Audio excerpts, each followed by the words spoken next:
Thank you. Thank you so much, ma'am. Uh, Thank you, Father Principal, for this opportunity, and the patron, the chief convener, the conveners, and the FTB coordinators for this event. Thank you so much for inviting me today. I'm so happy to be connecting with Christy Jyoti for the second time in almost 3 months now. Initially, when Mr. Somasundaram called me, I was a little confused because a few days earlier I was invited by the Department of Professional Accounting and Finance at Christy Jayanti. So I already gave them a word that I'll be taking a session. So I took the session in December. So I was a little confused, like some other person maybe is calling and inviting me again. But later he clarified that this is from the Department of Management. I'm so happy that I'm able to share my knowledge to two departments of the same university or the institution. I often get confused with Christu Jayanti because there's another institution with almost a similar name, Christu Jyoti, which I'm little more connected with. So I'll always get confused. But one thing is very common to all of us. We are researchers. We have to focus on researching. So that is a common thread that we should not be confused about. So today I am here with this uh, session on the framework and blueprint for research articles. My apologies that I cannot have my video. There is some technical glitch, but then again, the message speaks loud than the picture that you see.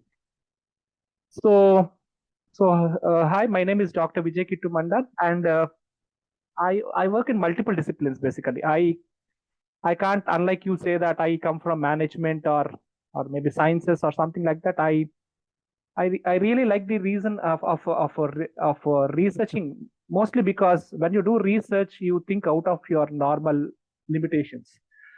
So I had some experience in business management, economics, journalism, education, computer science, psychology, and currently I'm doing my second PhD in computer science. I always feel I'm a student. I'm a lifelong learner. I'm basically literally doing my master's degree program in renewable energy and environment at this point of time, as well as a PhD in computer science. Apart, of course, I already had my PhD in financial management.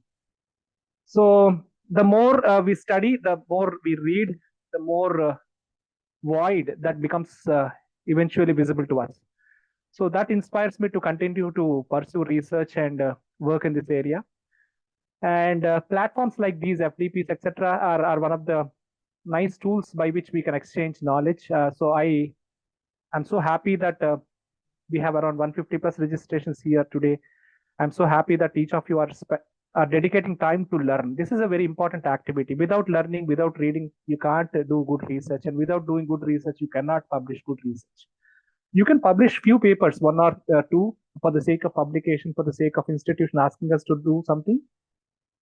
But if you don't have the passion of the subject of doing research, you can't really succeed. And in other words, I would say, on a positive note, I would say that if you put focus on certain aspects of researching in topics that you really like, they take you to a long run. So your first paper obviously will be very difficult. The second becomes easier. The third it becomes even more easier, and so and so. So those of you who are writing their first research work or working on their first publication, don't get discouraged. Every one of us, when we submit our papers to a journal or to a outlet, a reputed publisher, we often get comments, we all often get suggestions, we often get rejected also multiple number of times. But what is more important is to be resilient, right? So learn from the mistakes, learn from the inputs given by the peer reviewers, and improve your work, and obviously it will make out, right? So the success. So even when I'm writing, I have around maybe 90 plus publications, around 5 publications in this 2025 itself.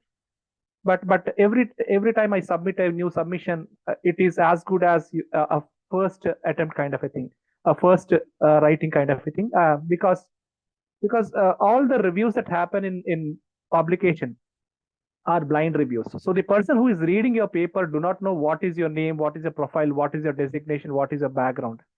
In other words, none of these actually matter. What matters is the research rigor in your work. Have you conducted correct experimentation? How have you done the right kind of research? And have you conveyed that in terms of words, in terms of written statements, which can be verifiable? and only such things will eventually get published, right? And that happens when you naturally do good research and also naturally write, right? So we will discuss about what is the framework and blueprint across research articles from a little experience. I always feel I'm a work in progress, right? I'm learning every day. Even today, I was sharing one input about my work that I submitted almost last year.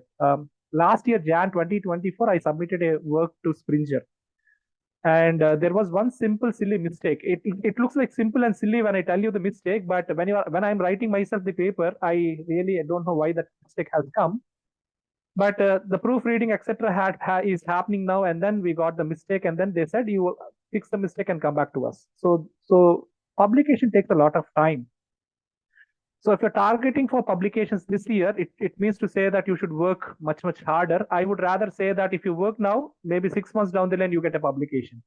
If you delay working in your on your work, on your research work, then you extend your duration to somewhere like the the end of this year, or maybe it overlaps to the next year and things like that, right? So whatever things that I'm telling you now, whatever result is that you're getting now is actually something like which happened almost a year or more than that before, right? So today's efforts are going to give you fruits maybe 1 year down the line or something like that. So keep always that in mind.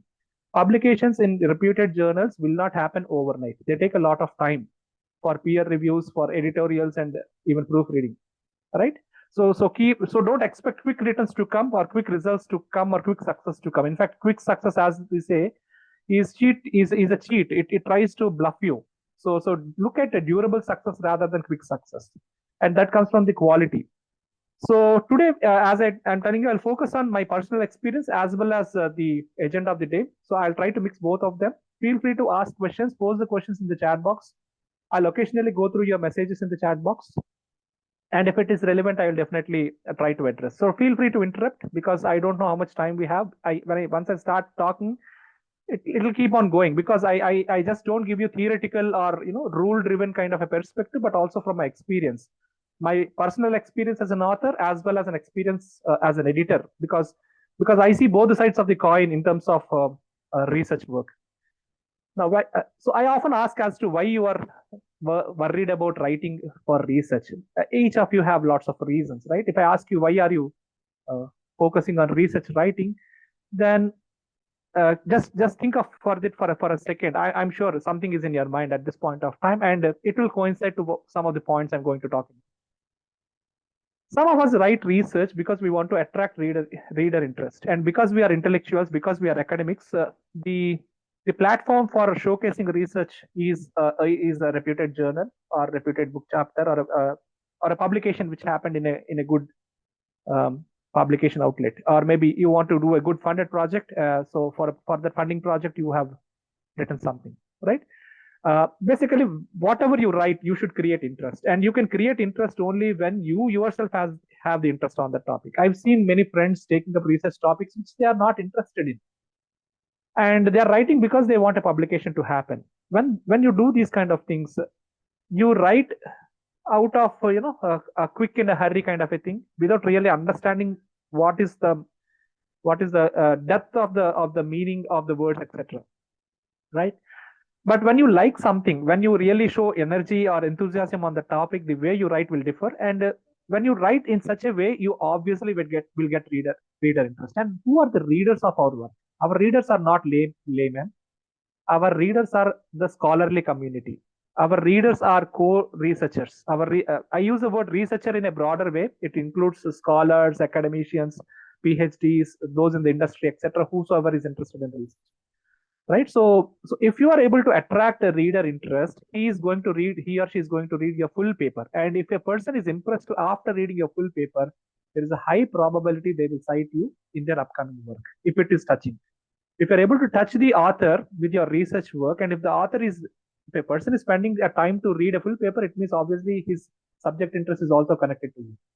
So you can do this if you have energy and enthusiasm. If you yourself is not having interest on the topic, I would say it is half-hearted, right? No one likes a half-baked cake, right? And you want to contribute to the literature. When you write a research paper or a thesis work or a publication, you are adding to the body of knowledge. So it should be very clear as to what is your contribution to the body of knowledge. Are you making a genuine effort, or is your research paper giving something new to the body of knowledge? That should be very clearly stated in your writing. And once you get to that level, people who are doing a PhD in their thesis also, they will start citing you. Not every research work goes into a thesis, right? So if you have some citations from some thesis works across the world, not just in India or somewhere you are nearby, but from across the world, if you are getting that kind of a citation, then I would say you have contributed to the body of literature. This is a very important outcome. This is a kind of impact actually. Next, you should get your study published. Obviously, this is the reason why most of us would do, but I would say this is the least of them all. If you do good research, papers keep on flowing. There is no dearth or end to that, right? You write because you want to get it published. That means to say that not every writing is publishable. So you need to convert your writing into academic oriented, the jargon, the style of writing, the tone of writing, etc. You should catch this, and only then can you get your work or your study published. You are proving your research capabilities. This is an important thing. Some of you are a PhD scholar in your first year. I'm sure we have a diversified audience today. You don't know how a publication happens. You're doing it for the first time. Yet you should definitely try writing something. You keep writing. Every one of us should keep writing and should attempt for publications. If the publication happens, fine. If it gets rejected, you will get to know why it is getting rejected. But because the topic is of interest to you, you should never give up, and you should update it and ensure that it is more rigor and resubmit it, right? And in the course, you are learning several things, right? There are no new tools emerging. Each and every one of us who have already doctorates and who have decades of experience, even today we have to learn. We have new AI oriented tools coming. We have AI tools for almost every activity of researching, right? So each of us should constantly get in touch with the subject, understand what is happening in the research world, and try to connect and continue with the research capabilities. So if I say my 20-year-old PhD is of importance now, I don't think so. It definitely has created the enthusiasm, but even a 5-year-old PhD is also outdated these days. That is the pace at which the technology or the topics are emerging, right? You should win over your graduate or research committee with your research rigor, particularly for scholars, right? Or in case of if you are targeting at publications, you have to impress your peer reviewers and the editors with the rigor of your research work, right? You have to win the target audience in the process. And of course, some of us work on funded research. We are targeting for ICSSR and on those kind of projects, World Bank related projects of several lakhs and crores of rupees. We want our funded research to happen, and for that we have to prove our mettle. We have to show that we know something big about that particular topic. So we do research writing for that. And obviously for getting laurels, accolades, promotions, career growth. This is an as Father Principal Sir is telling, this is a end result. But instead of focusing on the end result, because end result is a consequence, what is more important is the process, which is more important, right? So we'll focus on certain essential skills that are necessary to be a successful in our research work. Before I go to the topic of writing, actually, if you want to write world-class research, you should read world-class work, right? This is very simple. But do you have access to world-class databases? This is a very important question for you. If you have them, go there and read that. For example, if you are in arts, humanities, social sciences, and such kind of domains, you should probably go to Science Direct. You should go to Scoopus. You should go to Web of Science. If you are from engineering background, electrical engineering or computer science or IT or those kind of areas, you have to go to IEEE. You have to go to Springer, right? If you are from medicine and pharmaceutical drug discovery and those kind of research areas, you have to go to MedPub, right? You need to have access to world-class research databases. You read only those kind of information first. It will be Greek and Latin when you're reading that. But once you get comfortable with them, as you keep reading every day, as you get more and more closer to the subject, etc., that kind of reading changes your thought process in the first place and also your vocabulary in the second place. This substantially makes a lot of difference. As an editor, when a manuscript comes to me, I can easily understand many things without even looking at the name or the geography or any other details. By looking at the title and the abstract and the keywords, the choice of keywords they make, I can tell whether he's an Indian or he's an African, is he an European, is he a Chinese, or is he an American. I do peer reviews. I review one paper per day. That is the I have a huge backlog already, and but my pace is one review per day. And by the kind of language that you use, by the kind of attitude that you show your attitude through the research work. Basically, I can judge that, because if you do this process every day, you'll easily get to know. I also can differentiate between whether this is a manuscript by a researcher who has lots of experience, or is it a work by a newbie, a first timer, or is it that this person used AI writing, or maybe using some chat GPT or some LLM, or a generative AI for writing. I can easily make it out. Forget about abstract. Looking at the title itself, I can make out these days, right? Because of the increased use of AI, that is the consequence. And we don't want AI writing. If AI writing is involved, why should I talk to you or read your paper? I also have the same access to AI that you have. I can probably ask there, right? So why are you taking the pain of copy pasting from AI and then submitting to me only to get rejected, right? So ethics, of course, is a different topic altogether, which you have to be very careful about. You should be able to identify and track recent research. This is important, right? The pace at which research is progressing is amazing. I've never seen so. While I was in industry, I couldn't see that. But when I came to research, while I'm in academics also, I couldn't see that. But the moment I am out of academics and research and focusing on, academics and industry and focusing on research alone is when I understood. So if you're working on things like, say, circular economy, sustainability, uh, these are all, I think, outdated topics, right? What is new is net zero. What is new is the regenerative economy. If you think AI is the latest, I say AI is outdated. What is new in computer science is quantum computing, AI oriented quantum computing, edge computing with quantum computing, those kind of things, IoT with the quantum computing. You should because you are working on research, you should know what is happening in your subject area, right? It happens everywhere. For example, corporate governance. If you write papers on CSR, no one is going to read CSR papers these days. CSR is long gone. CSR is connected with sustainability now. So focus is on sustainable reporting rather than CSR reporting, right? You should know what is happening in what is the hotcakes in the research area, and you should organize your skills to put your research properly. You should manage your resources. Time is the biggest of all resources. How much time do you need to write a good research paper? How much time do you take to do good research?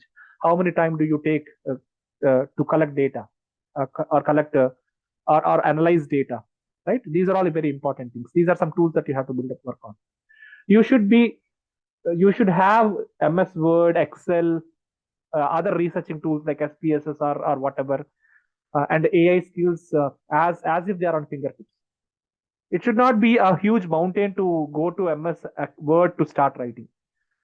It should be like very easy. It should be on fingertips. I would say it should be a shortcut for you on the keyboard, so that the moment you open your computer, if you use that shortcut, MS Word opens and it is ready to note down whatever you give.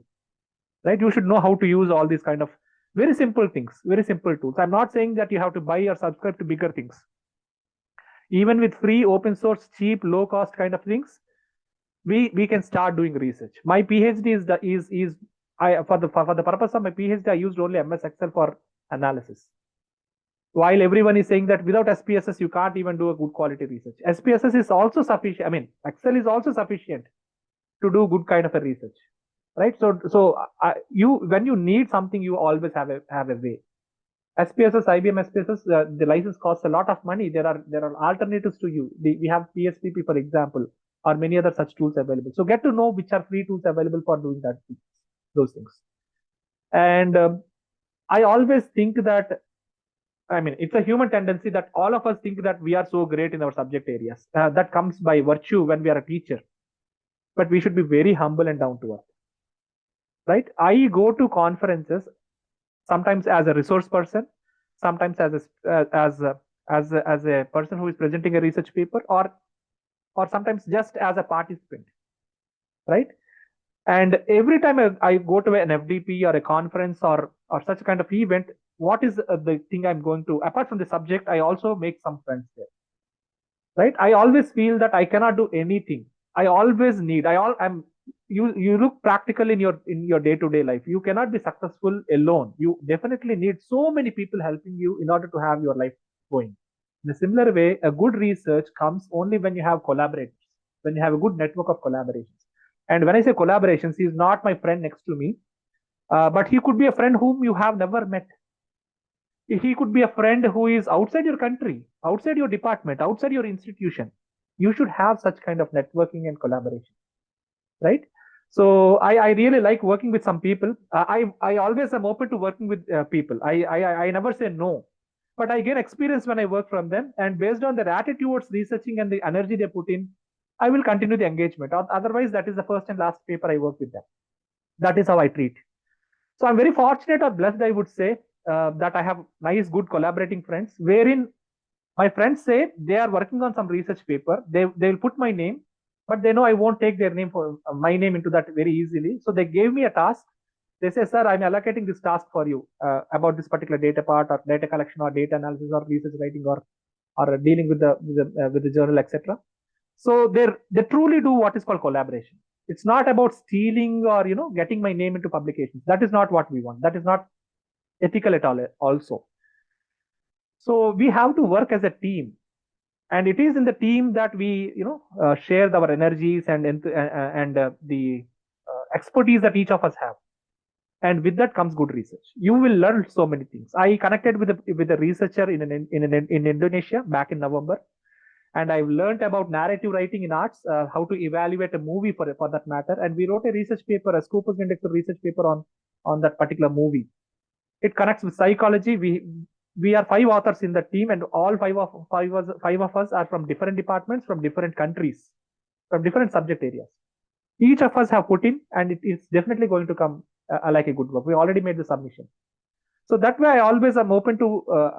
Don't feel that you know everything and that you can lead by yourself. Unless you are doing a postdoc, you need not have to work solo. It's always good to collaborate and work. This is a secret recipe, I would say. And you need to have a lot of patience and resilience in order to drive your research, because results won't come that easily. I don't know. I always go very late at night, maybe post 11 o'clock or something. I get up early in the morning, 4 o'clock, 4:30 or so, and I wake up all my collaborating friends also, because I want them to work, right? If you are doing true research, you don't get proper sleep also, because that thought is always in your mind. You should be crazy and passionate about it to that extent. Now, good research gives good publications, and there are 7 criteria of how to good research in order to get a good publication. You need to understand the importance of research. Why are we doing research? Who is the target audience? Who benefits from reading this research paper? What is the message that we're going to give through this research paper? Right? What are the implications of this? When I say implications, it could be practical implications for the industry or theoretical implications for other researchers. Right? Just question yourself. Go back to your research papers, one of the recently published research paper. Before the conclusion paragraph, do you have an implication paragraph? Do you have scope for future research paragraph? If you have, that means that maybe you have done real research and you know whom you are talking to, and that you know what is not done in your research work, so that you get inspiration to do the next research work. Your second paper usually gets out from the first research paper. I have so many situations where the first research paper has outgrown. It doesn't fit into a single journal paper or into a single publication. I had to break it into 2 parts and get it published separately because of the length criteria requirements. But otherwise, such is the depth that you have to focus on, right? So focus on the implications, and then obviously you will, when you know the target audience, you can definitely deliver in the right way and do ethical work. We don't want fabricated work. We don't want copying or stealing or free credits or anything like that. You do put genuine efforts, and the result will automatically come. Initially delays, but as I told you, after a period of time, it automatically comes. There should be clarity and coherence in the research reports, because we write at different parts of time, and because we write in different moods, and because we have different collaborating co-authors who have a different mindset. It is very easy to have a research paper disconnected. When you read a research paper, the flow, the connections, etc. would be lost. So ensure that there is clarity and coherence in the research report. There should be some connectivity. When the reader is reading, he should understand. He should know where he is going through, what is he going to get next. and use appropriate and rigorous methods, and you have to upgrade yourself again. So if I use some basic things like say regression and correlation in my research work, maybe Scoopus might not be interested in indexing such kind of work, right? Obviously your rigor should be very high. You should even if you use simple things, you should tell why you are using such kind of simple things. I'm not discouraging you to do basic statistical tools or techniques, but but the but the but the criteria lies in reasoning as to why they are the right tools. So it is up to you to tell why are you using those particular tools also, right? And there is also an importance of reflexivity or attending to researcher bias. Researcher bias is your thought process all through, and this is where your co-author should step in and say you are too much going deep into that, so we should cut there and probably you have to convert that into something else, right? So your co-authors are your best critics, right? So you are the first people who evaluate and judge your work before it goes to a peer reviewer or an editor. And there is an importance of establishing validity or credibility. Many of us do world class research, but the narrative that you write is not sufficient enough to replicate research. You need to understand when you submit for a Q1 journal, there are people who literally are getting ready to replicate your work. So when they do you provide sufficient information for them to repeat your work through your research paper? Was the steps so granular, so clearly mentioned or not? This is very important.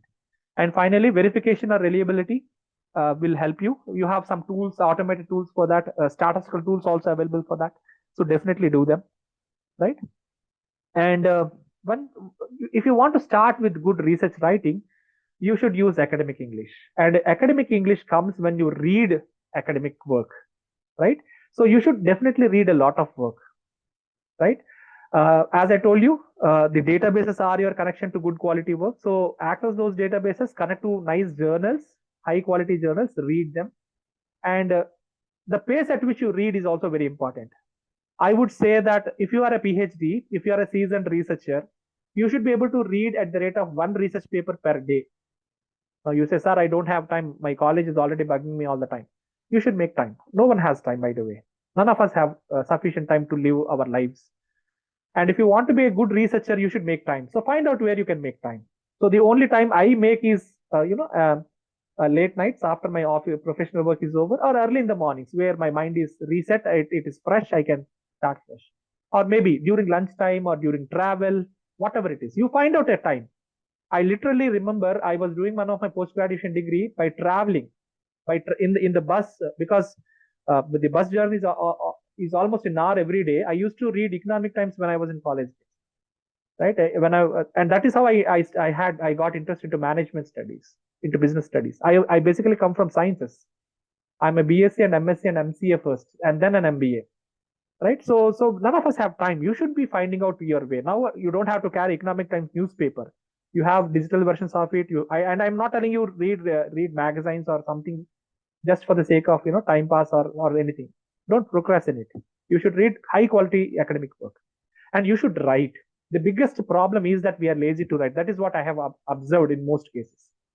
So you have to not just read at the rate of one research paper per day, but also write at least 100 words per day on your own. So every day night, for example, after you completed reading something, acquiring some understanding about the topic, before you go to sleep, just open your mobile phone or your laptop and just summarize what we have learned in 100 words, right? If it is technique, it need not have any structured English or constructive or anything like that. You just scribble whatever you have, right? That becomes your knowledge base, and someday that becomes your manuscript. If you organize it, if you put it in proper grammar, if you use academic English, that scribbling that you do every day is your research paper. That is how you write research. You can't say that I will write research papers in summer vacation or on weekends or something. Who knows? In summer vacation, you will be busy with something else, or maybe you might not get ideas, right, at that time. And some of us at least are fearful of rejections.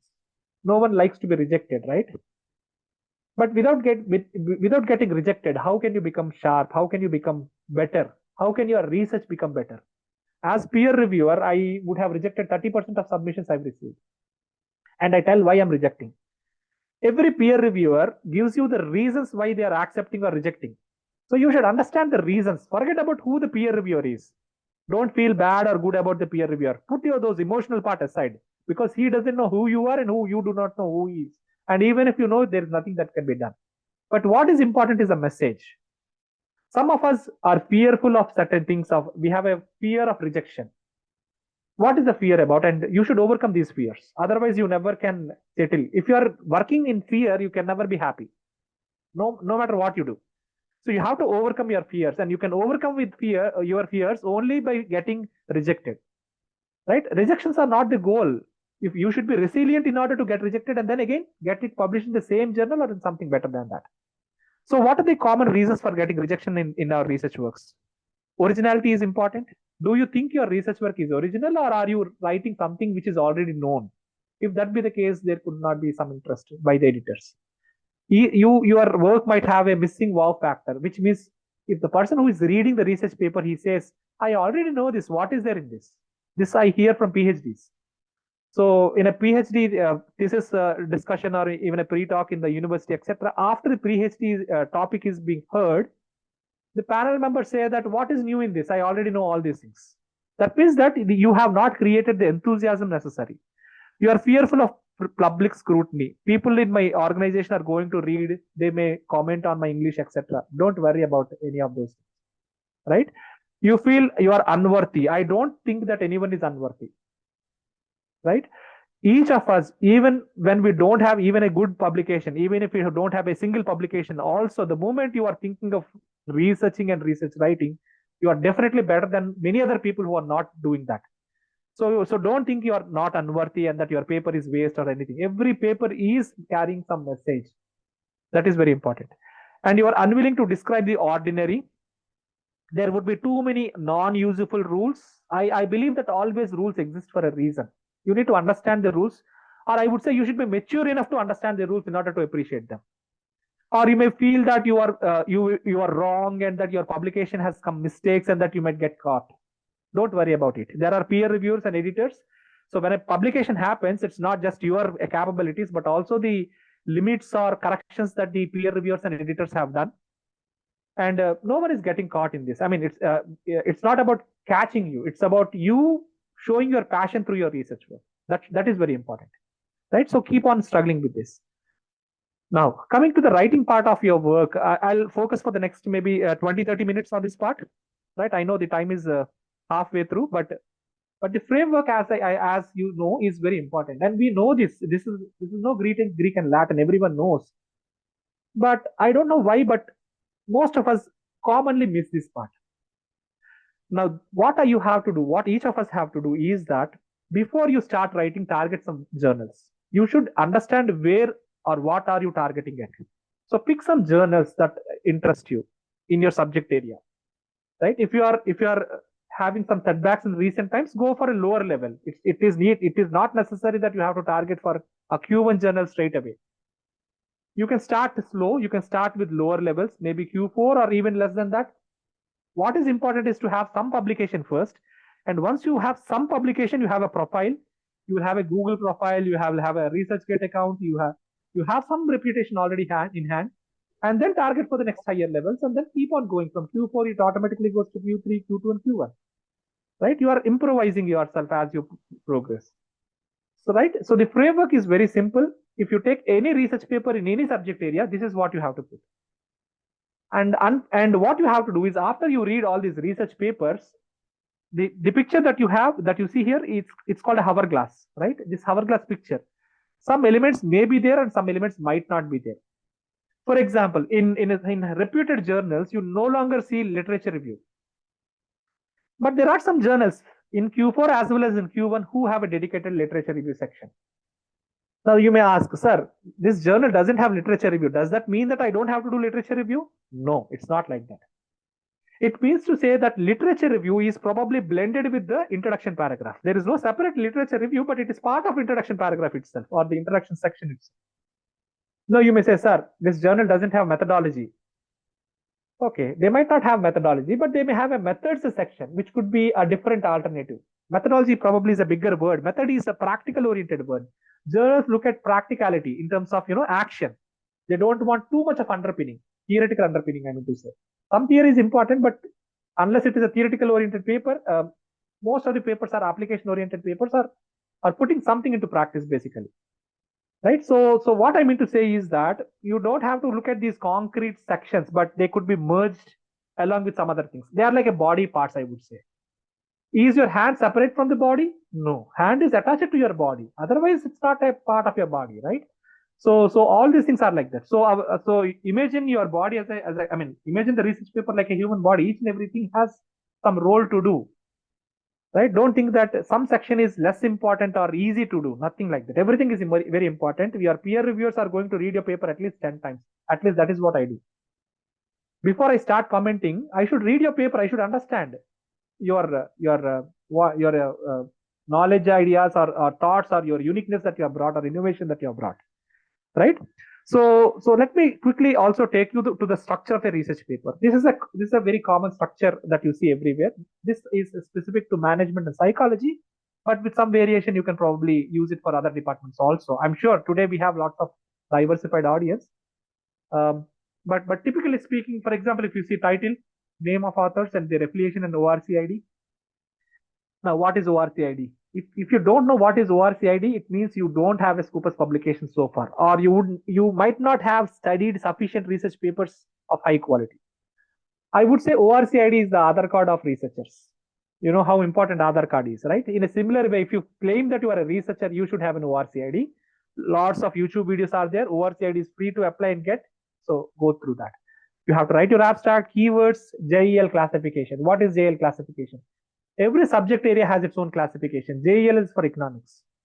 So if you're writing an economics oriented paper or a journal which connects to economics, they will ask you for JEL classification. You should know what is JEL classification. I'm not going to talk about it. Go to Wikipedia, go to YouTube. You have hundreds of them to deal about. In a similar way, you have PubMed ID, right? PubMed ID is for those who write medicine related papers, right? So you should know what is PubMed ID and what are the classifications available. Similarly, if you're writing in computer science, you should know what is ACM classification. Every subject area has a classification system. If you feel you're a subject expert, you should know those classifications. Then the introduction paragraph, the chapter section, whatever it is, the literature review, research methods, models, data collection and analysis, results and findings, discussion, conclusion, acknowledgements, references, etc. Right? So now, the first thing that you need to understand is how much to write. This is where I utterly fail every time. I overwrite so much, and because I read a lot, so I want to cite a lot. I want to, support my research work with other research works. But you should always keep in mind the length of the work. So try to, when you are targeting for a journal, you should know how much is the expected size, and you should ensure that you are fitting all the things into that size. For example, the journal says 7,000 words. In 7,000 words, you should be able to communicate the previous things, all the things in the previous screen to be fit into that. Right? So publishers generally tell you their preferred length. Stick to that length. Otherwise, you are ending up with 2 papers. Keep that in mind. Right? So do you have sufficient rigor to split your research work into 2 papers? We have to think about it. Because ideally speaking, one research work cannot be split into 2 papers. That is called salami slicing, which is against research ethics. And I told you, you should follow research ethics. Otherwise, your peer reviewer is going to understand, and he knows that there is some part that you are not showing. Without it, your paper cannot be accepted. So don't think that peer reviewer doesn't understand my subject, or that you are over them. No, there is a double-blind peer review. I have seen conference papers being evaluated by 3 to 5 research peer reviewers, even for conference papers. That is the kind of rigor that happens in other countries. But in our country, every paper is accepted, whether it is a junk paper or AI written paper. Nothing. We just accept papers in the conference. Unfortunate thing. But as a presenter, as a researcher, I should ensure my quality is good, right? Use academic English. Use Grammarly. If you don't have it, at least download the trial version and start using. Don't submit a paper without you checking with Grammarly or your co-author correcting the grammar mistakes from a full version of Grammarly, right? Gone are the days where you write in MS Word, you grammar fix and then send it. No, you need to have certain tools. Otherwise, you can't, make the work in a right way. And you should write in such a way that you convey more in lesser number of words. This is what is academic writing. There is a difference between journalistic writing and academic writing. And I am an MA in journalism. I write for journals and magazines. I write for business magazines, literally. So I know when I write to a business magazine or a newspaper, my tone is totally different. But when I write a research paper, my language, my tone, my vocabulary is totally different. You should understand this. You should not use casual English into those works. I wouldn't do that. The researchers couldn't find. There is nothing like couldn't. You should not use the word couldn't. It is an impolite way of writing. Academic English says you could not write. Could not is the word, not couldn't. That's the difference between a conversational English and an academic English. You should be able to write kind of things. Then copy edit if required. If you're a non-native English speaker or if you have language issues, definitely take the help of a good person who is very good in research writing. Many publishers have a different department where you can take a subscription so that they can refine your English. That is always possible. Right? Formatting the paper, use styles in MS Word. I don't know how many of you know styles, but if you don't know, you should learn them first. So how to format your headings, the introduction, the literature review, the methods, etc. They are headings. We call them as H1 styles. H1 style. You should know how to use them. And you should understand, you should download the format of the paper. You should use the templates that the publisher provides, right? You should use the same font size right from the beginning, first character till the last reference section or the end of the paper. You should exactly use the styles, the font, spacing, everything. So when the editor is reading your paper, he should be so surprised. How does this person know how is our journal style? He replicated 100% in the way I want, because the editor's job is to publish. So he doesn't want homework which you give to them. The peer reviewer job is to ensure that rigor is there, research element and strength is there. The publisher is, of course, the final decision maker. He also has focus on the research part. But if peer reviewers are saying yes, this is good quality work, then the editor doesn't really think of rejecting the paper. And if you use the templates, etc., it saves the publication time. Your publication happens faster. Much less efforts are being done. This is what is quality in research writing. We discuss about quality circles, IQAC, etc., right? About research, etc. As a researcher, when you write a research paper, your work should fit exactly into that particular journal. That is how you have to work on that. And there are several popular themes. Scholars use the template given by the university. Journals have templates. IEEE has their own templates. Springer has their own template. Engineering and pure sciences use LaTeX, mathematics, etc. Those papers. Conference papers have templates. Case writings have their own templates. Right? Harvard Case Center. So they have their own templates. Download them. You should have a repository of them, I would say. Then focus on titles and abstract. The title should be clear, concise, and reflective. Once I read the title, some information should come into my mind. Right? It should create enthusiasm also. Looking at the title also. There are some tools to build good titles also. Don't use AI tools for that matter. Right? Because leverage. Right? I see so many research papers using the word leverage. Leverage is an English word, but it is more of an AI vocabulary than a human vocabulary. Right? Just look at the word leverage usage in the last 5 years. The research papers which use the word leverage is almost 10 times of what last 50 years have used as far as site is concerned. So that's the reason why I tell you, don't copy paste from any AI tool. You should write on your own. Use AI for your understanding and whatever you want to do, but you should physically type based on your own concise writing. Stick to the rules. Abstract. How is abstract to be written? Is it a single paragraph or is it broken into 3 paragraphs? Emerald has 3 paragraphs or 5 paragraphs. Some journals have a structure. IEEE has its own style. So you have to stick to the rules. They expect a single paragraph. You break it into 3 parts. Then the editor might not like this. You are not fitting perfectly to my requirement. So read the rules of the journal and the conference before you submit your work to them. And it should talk. It should talk about research problem. A person who reads your abstract should know that, yes, this is a very important topic. I should read this full paper. You should have that kind of enthusiasm. Otherwise, I'm not going to download your full paper and read it. Why should I waste my time? Are you talking about method? What method are you using? What are your key findings? Who will benefit from your research work? Stakeholder impact. You should mention them in implications. This is in the title and abstract. Then introduction is very, very important. And if you are writing a very good introduction, you agree and disagree at the same time with other researchers. So you cite a lot in the introduction paragraph. Many people say most of the citations will be or references will be in the in the review of literature, but more than in the literature review of literature, it should be in the introduction paragraph. Right? You should create interest. You should introduce the research problem. Why is it important that this particular research problem you are dealing with right now is very, very important? The editor should feel convinced, yes, you are the right person to solve this problem, so your paper should be published. Are you using such kind of wording or topic in the first place? Is the topic of that kind of important?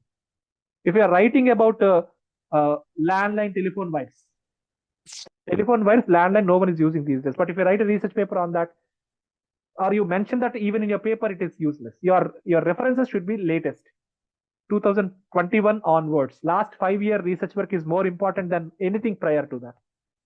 So I see research papers on AI or sustainability, but their references are in 2000 or maybe 1980s or 1990s. How can you write about? How can you write an AI related, LLM related paper where much of the growth is in the last 5 years, but your research references are all maybe 2000 to 2010? I say your outdated paper, or you're sending a paper which got rejected somewhere. I don't want a rejection paper coming to me without any changes. Your introduction should highlight the significance of the study, right? So once the person understands that, he will start enjoying your paper. So start broad with the subject area and then slowly narrow down to the research gap. Research gap generally comes after literature review, but sometimes it can come from the introduction paragraph itself. End of the introduction paragraph is probably a literature gap, provided there is no literature review section afterwards. But in case they have a literature gap, basically you need to contextualize your research work. You need to identify the gaps. You have to justify why your study is important. So the person who is reading your paper should understand that you have definitely touched base in the old past history, but then again, you are talking about the relevancy in the present context in this point of time. And use credible sources. So your references, your citations should be again from the good reputed papers, right?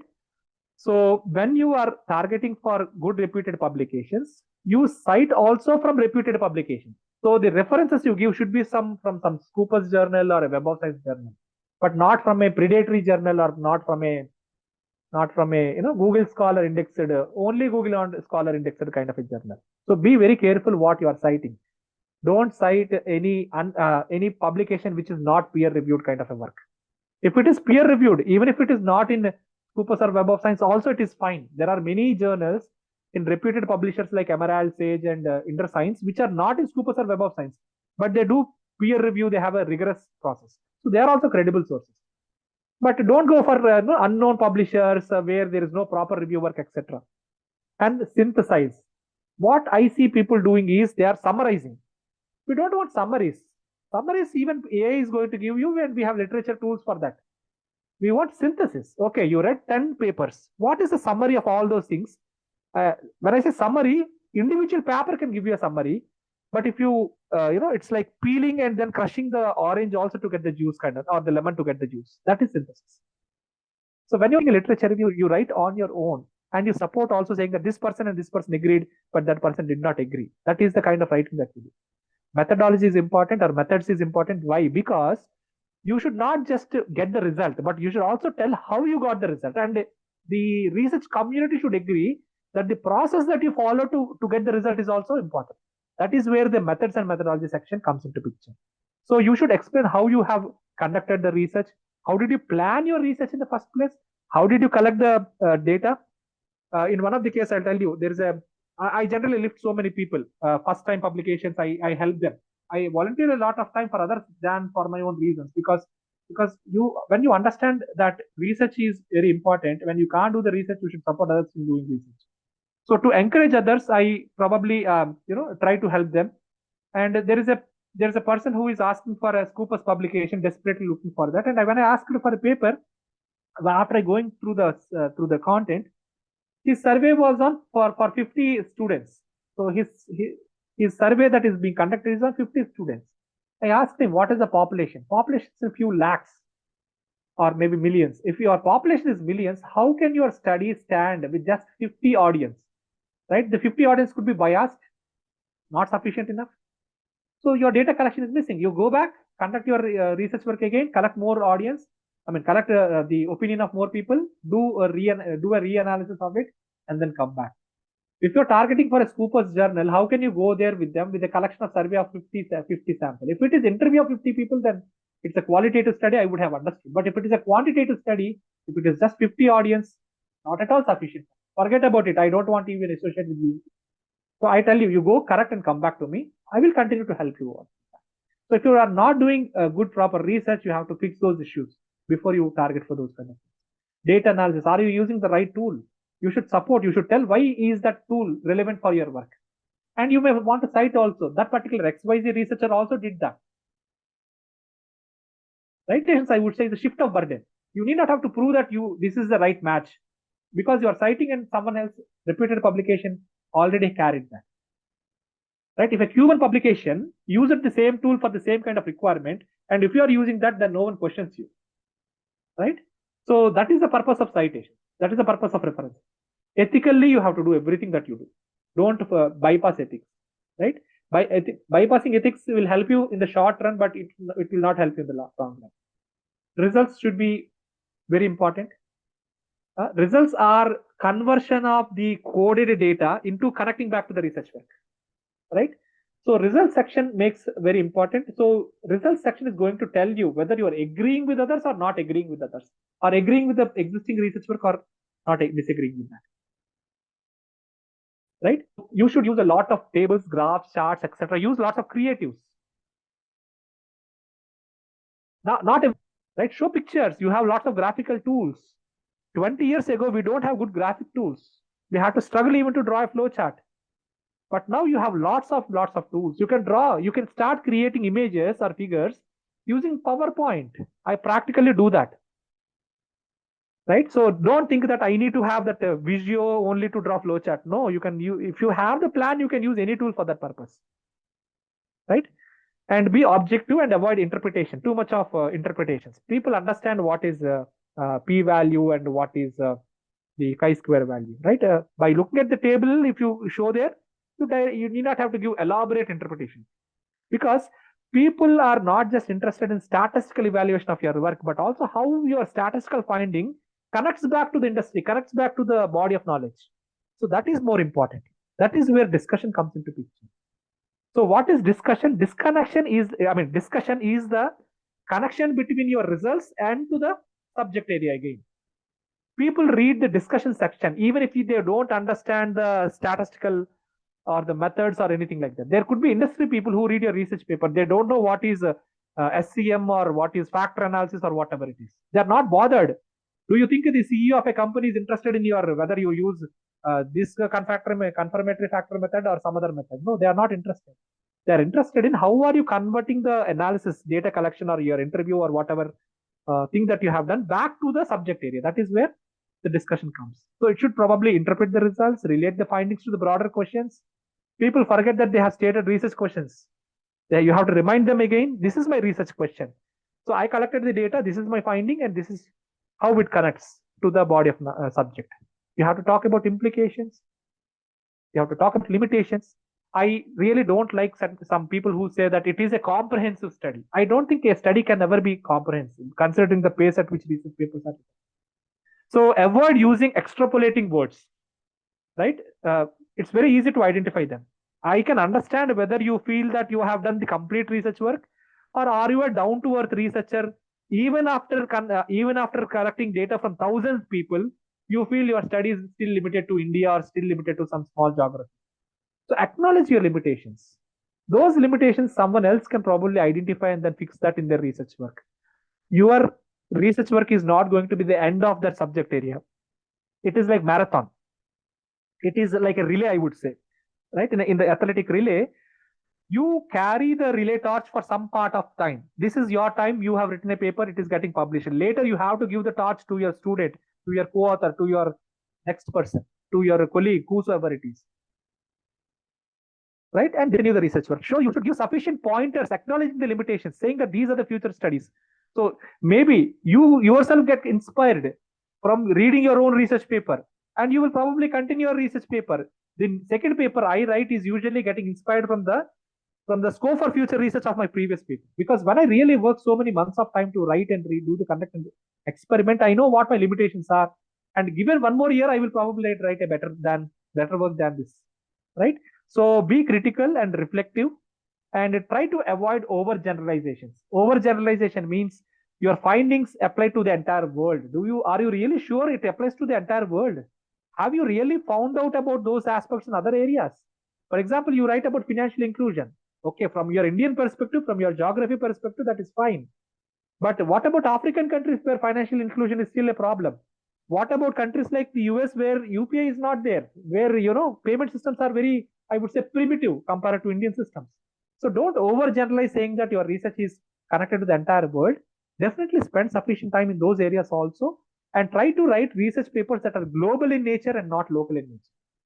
You may use a small data set connected to your local things, but your thought process is always should be global, right? Please understand your editors are not Indians. Your peer reviewers might not be Indians. They don't understand what is UPI, what is NEFT, what is RTGS.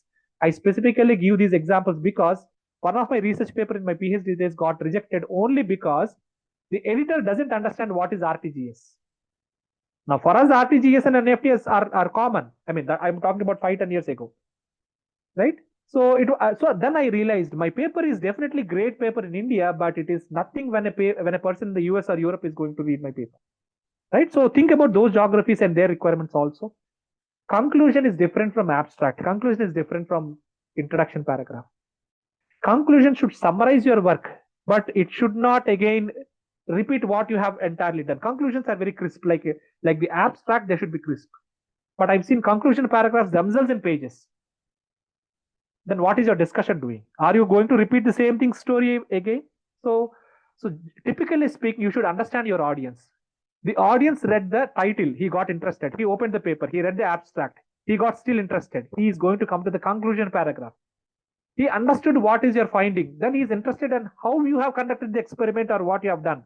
Then he came to the introduction paragraph and started writing. Started reading. That is how we do that. Right? When we want to cite a paper, what do? We don't cite it very easily, right? We read in this format. You need to highlight what is your contribution to the field. And computer science papers in particular, the research directions are part of conclusion. But in management studies, you might have a dedicated future research direction. So check with the publisher. Some publishers have a dedicated section called future research directions. If the publisher is not specifying about it or not talking about it, it should be part of your conclusion paragraph. Now, I already spoke about templates, right? So if you create these kind of templates, if you know what you have to write in each of those headings, then whatever is the subject area, you are just fitting your subject, your topic or your research into that skeleton. You need to prepare such a kind of template, right? But if you are going to open MS Word, blank document, write the title of your paper, write your name, your affiliation, your email address, your ORC ID, heading called abstract, changing the font, you are wasting your time. These should be readily available. How many papers have you written so far? You would have written 20-30 papers, right? So the 21st paper you're writing, should you still write your name? Do you have to manually do that? Why don't you put it as an MS Word template so that you open the template, start putting that into the template, or copy paste your affiliation details. You should be that kind of productive, right? So productivity, because lack of time is a critical factor for all of us. So you have to automate certain things. You should be very organized. I told you one of my paper got rejection after a year for a simple mistake. Now, after 1 year, I myself have forgotten that I have sent the paper to Springer. Okay, so he reminded me that the paper is not yet published, and that if you fill this small mistake, if you fix this mistake, we are going to publish it. Now, typically speaking, if I'm not organized, I have to spend maybe half an hour of time to get to know where is it. Is it in the MS Word? Did I upload it in a website, or was it in my computer? Where is it? I don't know. Because 1 year old, I don't know where I am. But you should have your contents, your papers, your references, your research work in a very, very organized manner. It should take only 2 minutes time to look at your paper and then fix the mistake and send it. It took me 30 minutes to actually open, update the paper and send after fixing the paper. Hardly 30 minutes, I would say. I multitask, so I don't even say 30 minutes. So your content, your work should be very organized, so that if I want to write conclusion paragraph, I should know what is to be filled in that. If I want to write an abstract, I should not thinking about abstract again. Right? I should know abstract contains 250 words. It should have 6 sentences. First section, introduction to the topic. Second one, the novelty or what you are going to deal, or the necessity to do the study. Third is about the method or methodology that you're doing. The fourth is the size of the audience or collection, etc. The fifth is the implications, or I mean, the fifth is the findings. Sixth is the implication. Now you give a topic to me. You want a paper on CSR? Okay, this is my CSR paper. This is on what I want to write. I have my six lines to be written in the abstract. I can write it in 10 minutes. But if you're taking days together to write the abstract, days together to think about what could be the title, you're wasting your time. Put some title first. You revise the title many times later. As you keep writing, as the research paper evolves, you will definitely change the course. You should be open to changes. You should be open to rejections. You should be open to criticism. Your colleague criticizes, what is this title? Okay, use also. Think about how to make it better. Never send your first draft as it is. Revise it 10 times. References should be latest. References are your gratitude, right? Our sister friend was earlier telling gratitude is very important. Yes, I agree with gratitude. So as a researcher, I show gratitude that with 70 references saying that I thank my 70 researchers prior to me who worked on this. And I agree that their research work is relevant. My today's research paper is because of those 70 people. And how are you acknowledging? You are acknowledging by way of references. Or if someone really helped you by critical comments or suggestion or help with something, you even have a dedicated section for that, right? Follow the citation style. You should learn all citation styles. And if you don't want to put your head into other areas, at least APA style for management is definitely necessary. ML and Chicago style for those in arts. Those of you in law, you should know Harvard style. Those of you in computer science, you should know IEEE style. You should know your own style that is used in the subject area. You should use reference management tools, Zotero and Note or whatever it is. Never type a reference. It is waste of time. And you can make a mistake. Simple mistake can lead to rejections. There are some cases where I got rejected solely because the references are not in APA style. Okay, in my early days. So now when I send a research paper, even for a simple conference also, it could be a local affiliated college conference. Even for those things also I present, because sometimes bright ideas comes from the simplest minds. I hear even for UG scholars also, UG students also, because that is where even ideas can be. Don't think that ideas only should come from a Nobel laureate. No, we don't know from where ideas keep coming for your research. So to conclude, I would give you a few important things that you have to focus on. This is called the blueprint. The blueprint is basically your success. How can your research work be successful, or your research communication be successful? It should have clarity and coherence. People after reading a paper should understand what you are communicating, right? Logical flow of ideas. Is there any connection between sections? First section connects to the second section connects to the third section, and so on. So people should like that your research is really, they should feel like I've learned how to conduct research after reading a paper. That kind of logical flow should be there. And it should be focused to the audience. Some papers are for the practical industry. Some are for the scholarly community. Some are for multidisciplinary audience. Some are for subject specific audience or hardcore researchers of the subject area. So think about your audience and definitely try to connect with them. I always like multidisciplinary research rather than subject specific research.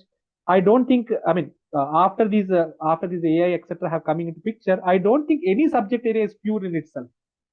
Even physics and mathematics also should have connections with other subject areas, right? Pure science is really hard. I have those kind of people who do pure studies, but I would say that multidisciplinary is important, because for the problems of today's society, if you want to use one subject area as the only purpose of solving, no, it is not possible. For example, in finance, you can't solve the problems of finance without understanding economics. You can't solve the problems of economics and finance without understanding psychology, right? We have behavioral finance for that matter, right? Behavioral finance is a connection between psychology and finance, right? So I don't think any subject area these days is solo. It definitely should connect. So try to be open with other subject areas, with other people, other disciplines also. And that is how your great research work is going to come. I really love two people from two different geographies, two different age groups, two different expertise levels, but together really have done a good solid work. Even compared to someone great in my own area whom I know, even if I know also, I'm less interested. Diversity is very important.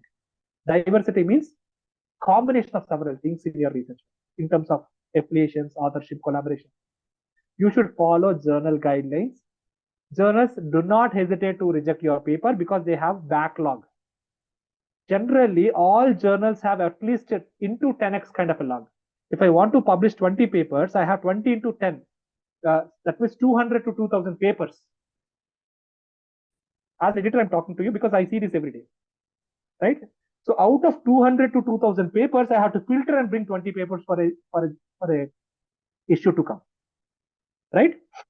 So with this note, I end my presentation. I hope I made some sense with this entire conversation, right? I'm open to your questions or your inputs or suggestions or deliberations for just a few more minutes if the organizers feel they still have time, right? So over to you, ma'am. Dear participants, it's now time for you to ask questions, if any. You can either unmute and ask or you can put it in the chat box.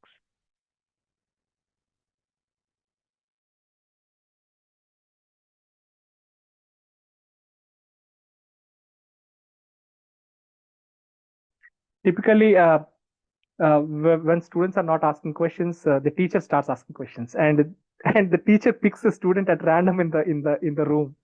I really don't want to do that because if you have a specific question, I'm sure I can help you out with that. So let us all take that opportunity and advantage.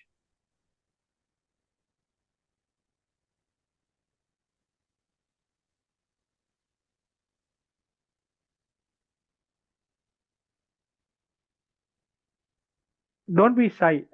It's open. It's free, right? So you should be open, and you should be. You just probably someone, at least one person can unmute himself or herself, and then briefly tell what is the research topic they are working on. Forget Hello, about the sir. entire Good conversation. evening. Yes, ma'am. Please go ahead, ma'am. Sir, I have a problem which is known as a writer's block.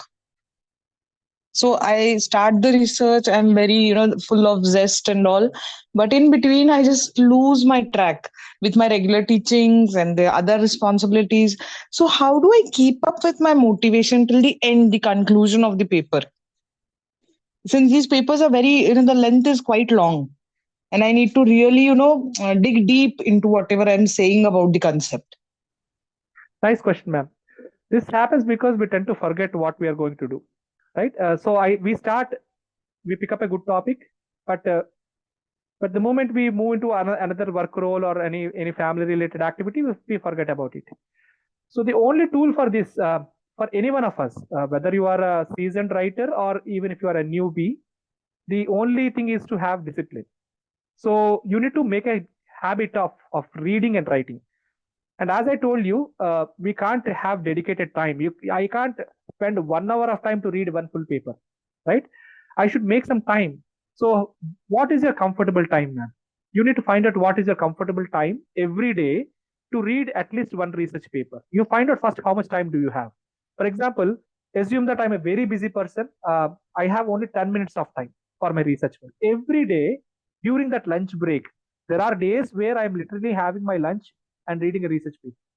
It need not be lunch. Even my breakfast also sometimes starts like that. So you may say, sir, you have mismatch or you don't have a work-life balance. I do have a very good work-life balance also.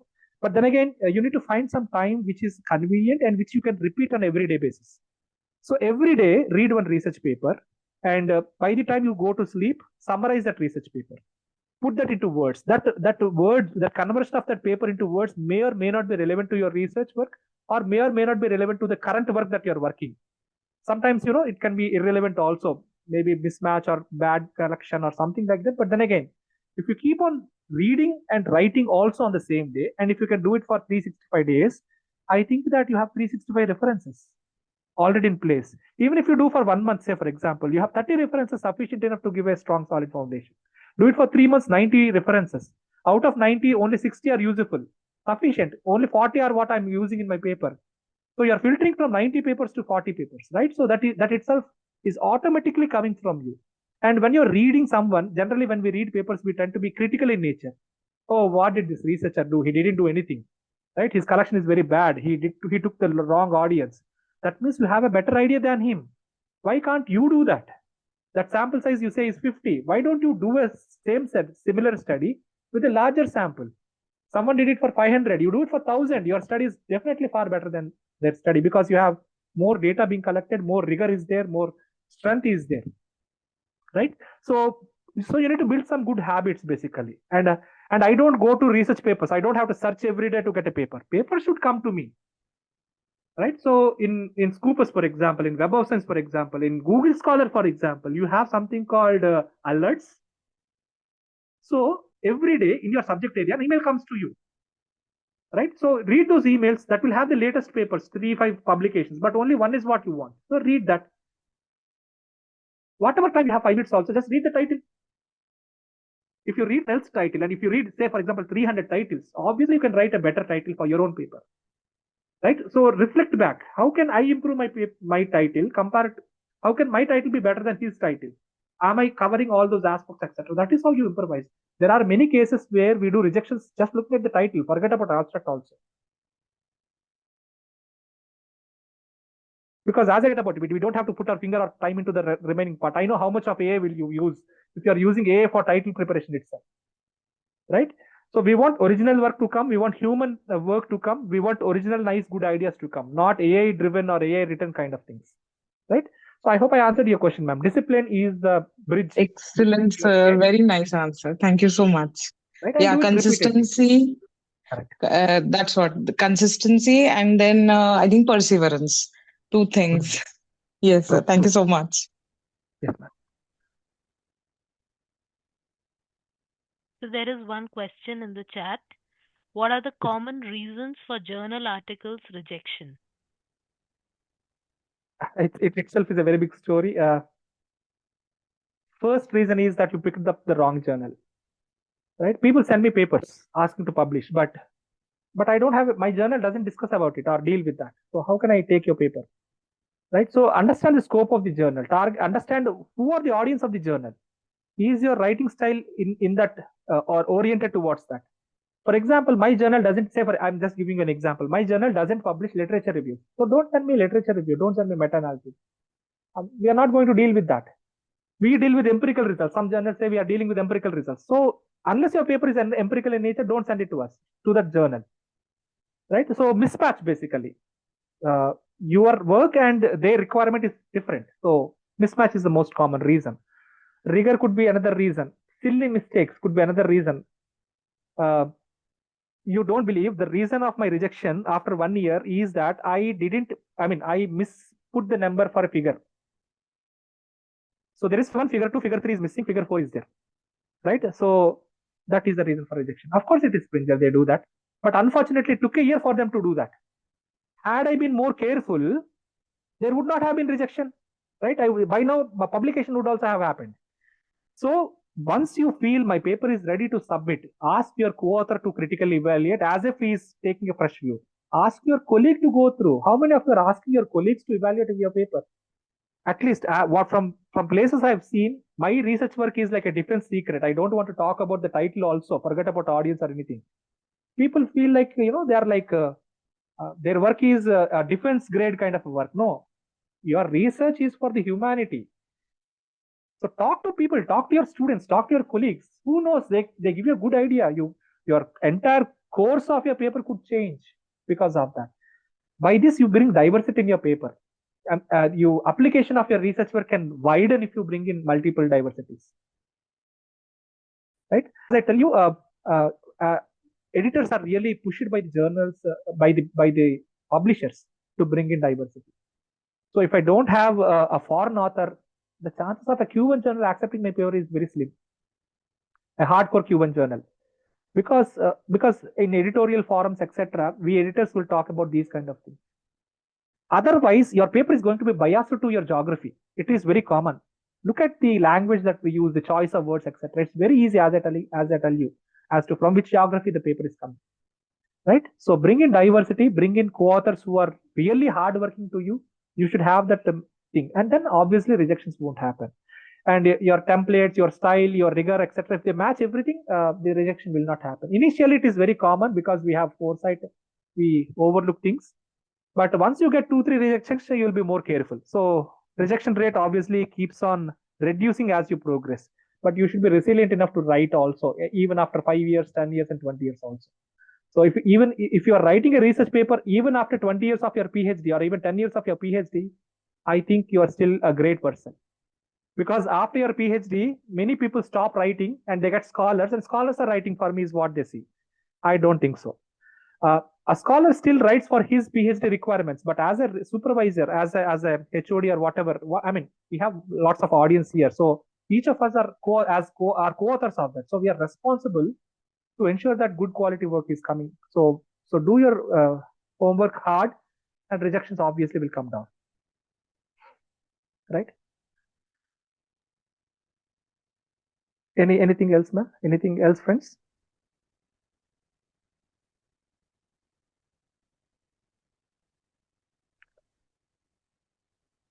Okay, so I take leave here, but I congratulate all of you for your patient listening for the last 1.5 hour. Right, I would be a lot of theory oriented because I speak from my experience. So you need to understand the broader picture. But maybe the day 2 and day 3, sir is taking on NVivo. It is mostly hands-on. It is definitely helpful for you. Irrespective of whether it is important to you or not, you should attend all the 7 days of the FDP. Spend the entire 1.5 hour focusing on what the speakers say, and try to reflect about how you can convert these ideas and thoughts into your paper. So whatever conversation I've done, go back home. You have your research work, right? The upcoming or work in progress or your thesis or whatever it is, and try to identify your own mistakes in that work. Obviously, it will be better. So identifying our own mistakes, fixing our own mistakes will help us make a better paper, right? All the very best to each of you. I really have great regards to all of you, because as I told you, if you're a researcher, you are already making some sacrifices.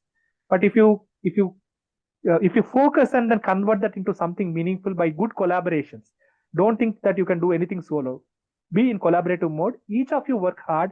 It is you're together. It's like a Christmas cake, right? I was told that Christmas cake, many people come and do that mixing or whatever, right? And so it should be something similar to that.